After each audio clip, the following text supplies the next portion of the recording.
Alright, this is instructions on how to use the training database. So when you first open it, you'll arrive at the main switchboard, which allows you access to various properties.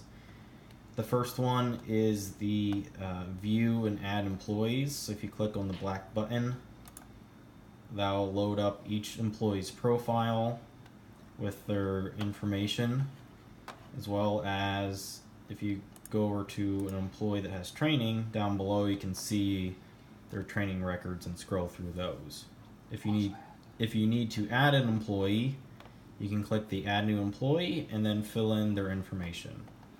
This training ID here, it will be auto filled in, and that's just used in the back end of the database.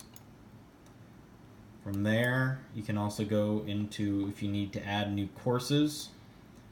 So by clicking on that button, this is all the courses that are currently available. If you go to the bottom, the ID column is automatically updated, but you can type in the course name, the course ID, and the type of course, and that will be used for adding in courses later.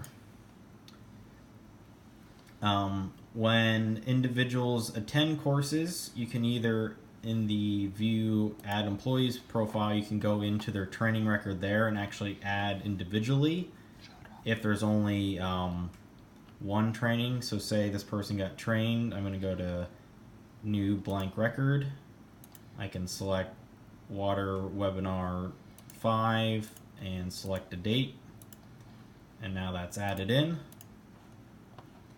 Or if you have multiple people to do it once for a single course, you can click on the switchboard mass training entry, and here you could select the date, the course, and then the individual, and click add record, and just kind of repeat that process. And you can scroll down here to select other individuals from the list.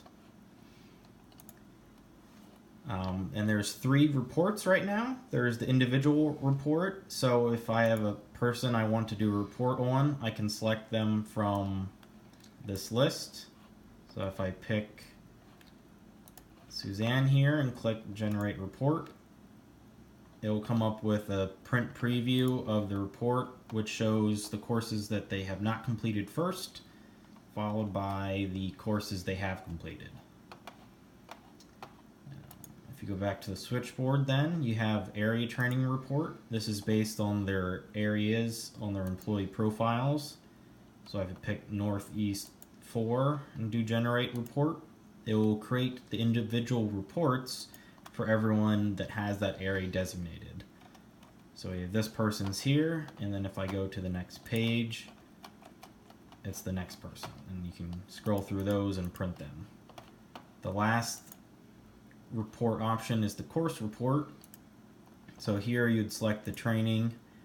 So example is introduction to FOTG. When you generate the report, it will show everyone and their current status on that training. So whether or not they've completed or not. It starts with not completed, and then you can kind of scroll through towards the end and it'll mark which ones are completed.